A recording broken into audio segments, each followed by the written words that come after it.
चीन में कोरोना की तीसरी लहर आ चुकी है और इधर भारत ने अक्सई चीन पर हमला कर दिया है। जी हां दोस्तों, आखिरकार पिछले 5 महीनों की मेहनत अब साकार हो गई।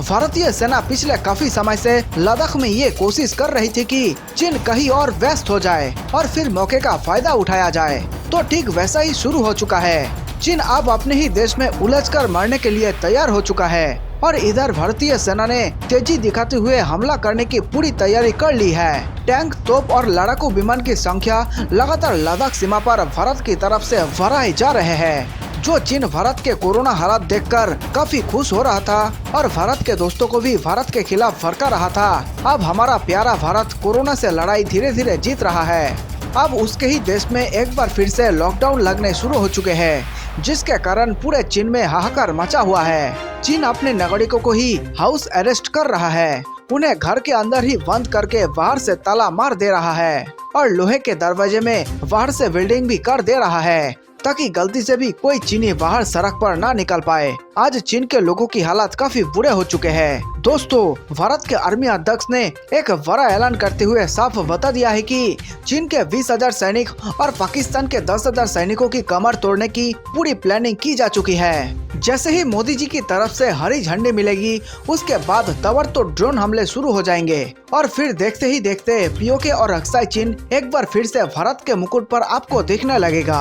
हमारे भारतीय जवान का हौसला बढ़ाए, नीचे कमेंट में जय हिंद लिखे तथा इस वीडियो को लाइक करे और चैनल को सब्सक्राइब जरूर करे। चीन पाकिस्तान के खिलाफ अचानक इतना ज्यादा प्रेशर बढ़ चुका है कि अब उनके नेता बर्दाश्त नहीं कर पा रहे हैं। एक तरफ अमेरिका तो दूसरी तरफ इजराइल तो ही और तीसरी तरफ तुर्की भी एक बड़ी साजिश रच रहा है। आखिर तुर्की पाकिस्तान में क्यों घुस गया, उसके मकसद क्या है, पूरी खबर विस्तार से बताएंगे। वीडियो को लास्ट तक जरूर देखिएगा। दोस्तों, मेरे देशवासियों, पूरे दुनिया में मुसलमानों को सबसे ज्यादा परेशान करने वाला देश चीन और पाकिस्तान है। जी हाँ, ठीक सुना आपने।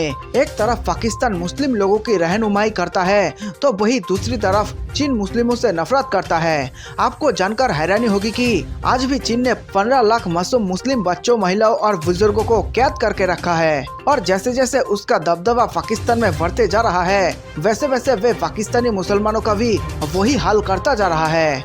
इसलिए हमें फर्क है कि हम भारत जैसे देश में रहते हैं, जहां किसी की हिम्मत नहीं जो हमारी तरफ आंख उठाकर देखे। पिछले 72 सालों से लगातार पाकिस्तानियों ने भारत के लोगों के सामने मुश्किल पैदा की है, उसके बावजूद भी हमारा भारत रुका नहीं। झुकने की तो बात ही नहीं। दोस्तों, इन लोगों ने हमसे 4 युद्ध लड़े हैं, उसके बावजूद भी इनके लोग बॉलीवुड में गाना गाने के लिए बेचैन रहते हैं, क्रिकेट खेलने के लिए बेचैन रहते हैं। क्यों भाई, इतनी बेचैनी क्यों?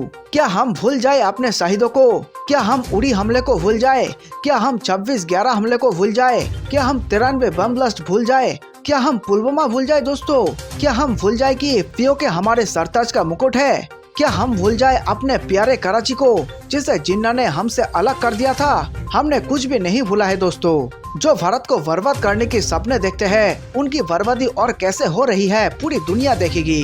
भारत सुपर पावर बनने वाला है, यह बात पूरी दुनिया को पता है, लेकिन चीन और पाकिस्तान भारत की तरक्की को नहीं देखना चाहते हैं। दोस्तों, और इसी कारण ये लोग साथ मिलकर भारत के खिलाफ पिछले 72 सालों में न जाने कितनी साजिशें रची है। इसी कारण इन लोगों ने भारत को हमेशा से एलएसी और एलओसी पर फंसा रखा है, लेकिन हमारा प्यारा भारत हर बार मजबूती के साथ इनका जवाब दिया है और आज भी तरक्की की राह पर बढ़ता ही जा रहा है। लेकिन अब समय आ गया है कि इनको उन्हीं की भाषा में जवाब दिया जाए। अब भारत को भी पाकिस्तान और चीन के अंदर आग लगाने की जरूरत है। जिस प्रकार चीन ने आज तक लोकतंत्र नहीं देखी है और उसे पता ही नहीं कि लोकतंत्र क्या होती है, इसी कारण चीन के लोग लोकतंत्र की मांग भी नहीं करते। लेकिन हांगकांग के लोग कुछ अलग ही किस्म के हैं, जिन्हें पता है कि चीन को उसके कम्युनिस्टों से और उसके तानाशाही से आजादी पानी है और इसी कारण हांगकांग में बार बार विद्रोह किया जाता है, जिसे चीन ने पूरी ताकत से बंदूक की गोलियों और तोप के दम से दबाने की कोशिश करता है। और अब भारत को भी चाहिए कि वे हांगकांग के लोगों की मदद करे और साथ ही साथ पूरे चीन में डेमोक्रेसी क्या होती है, इस बात की भी प्रचार प्रसार की जाए, ताकि वहाँ के लोग डेमोक्रेसी की बहाली के लिए जागरूक हो और चीन की तनाशाही खत्म हो। मतलब साफ है दोस्तों, चीन के भीतर इतने हांगकांग बना दो जिससे कि वे निपटने में असमर्थ हो जाए, उसे अंदर ही अंदर इतना कमजोर कर दो कि वे भारत के खिलाफ साजिश रचने के काबिल ही ना रह पाए। भारत जो कि आज तक शांति का पक्षधर रहा है, अब उसे भी कुछ शातिरबाजी करने की जरूरत है और ये मौका सबसे अच्छा है दोस्तों, क्योंकि इस वक्त भारत और अमेरिका साथ मिले हुए हैं और यही वक्त है कि चीन के भीतर डेमोक्रेसी की आग लगाई जाए और उनके तानाशाही से उन्हें आजादी दिलाई जाए। और इसी प्रकार पाकिस्तान के भीतर भी आग लगाने की जरूरत है। आप सभी जानते हैं कि पाकिस्तान के अंदर केवल और केवल नाम के लिए डेमोक्रेसी है, बल्कि वहां सरकार चलाती है सेना और आतंकवादी। ऐसे में भारत को चाहिए कि पाकिस्तान के भीतर इतना बलूचिस्तान पैदा कर दे जिससे संभलते संभलते पाकिस्तान की कमर टूट जाए। और इसी काम को करने के लिए भारत के NSA आदरणीय अजित डोभाल जिससे सुटेबल और कोई नहीं, जिनका लोहा दुनिया का सबसे खतरनाक जासूस मौसाद भी मानता है। सरकार को अब ये परमिशन देनी चाहिए ताकि अजित डोभाल जी चीन और पाकिस्तान के भीतर कुछ ऐसा कर दे ताकि उनकी कमर टूट जाए। और जिस प्रकार के लोग भारत को बार बार परेशान करने की कोशिश करते हैं, ये आदत उनकी छूट जाए। हालांकि ज्यादातर लोग अब पाकिस्तान को इतना भाव नहीं देते, क्योंकि वे खुद कर्ज लेकर अपने पहले कर्ज की EMI भरता है, तो इस हिसाब से अब वे भारत के साथ युद्ध लड़ने लायक बचा ही नहीं।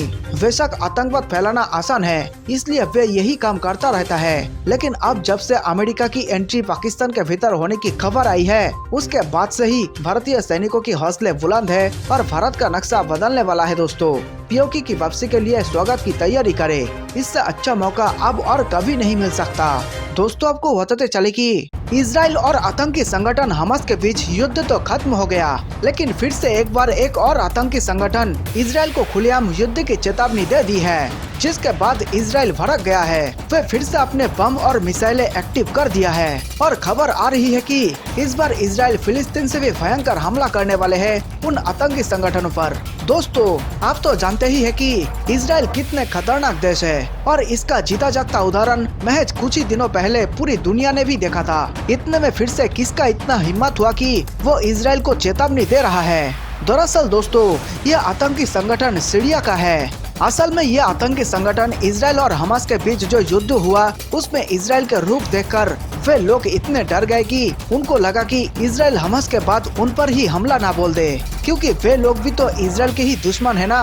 और ऐसे में अगर इजराइल के जहाँ जहाँ भी दुश्मन है उन सब पर अगर इजराइल हमला करना शुरू कर दिया तो पूरे दुनिया से आतंकवाद खत्म हो जाएगा। इसी डर से उस आतंकी संगठन ने पहले से ही इजराइल को चेतावनी दे दी है कि हम पे अगर हमला हुआ तो हम भी आपको छोड़ेंगे नहीं। दोस्तों इजराइल हमास के साथ लड़ाई करके शांत हो ही रहे थे, ऐसे में फिर से इजराइल को उकसाने शुरू कर दिया है सीरिया के आतंकी संगठन। तो दोस्तों अब आप ही बताइए अभी इजराइल को इस स्थिति में क्या करना चाहिए? सीरिया के आतंकी संगठन को सबक सिखाने की जरूरत है या नहीं, जरा हमें कमेंट करके बताइए और साथ में इस वीडियो पे एक लाइक कर दीजिए। और अगर आप हमारे चैनल पर नए हैं तो अभी इस चैनल को सब्सक्राइब कर लीजिए और वीडियो को ज्यादा से ज्यादा शेयर जरूर करें।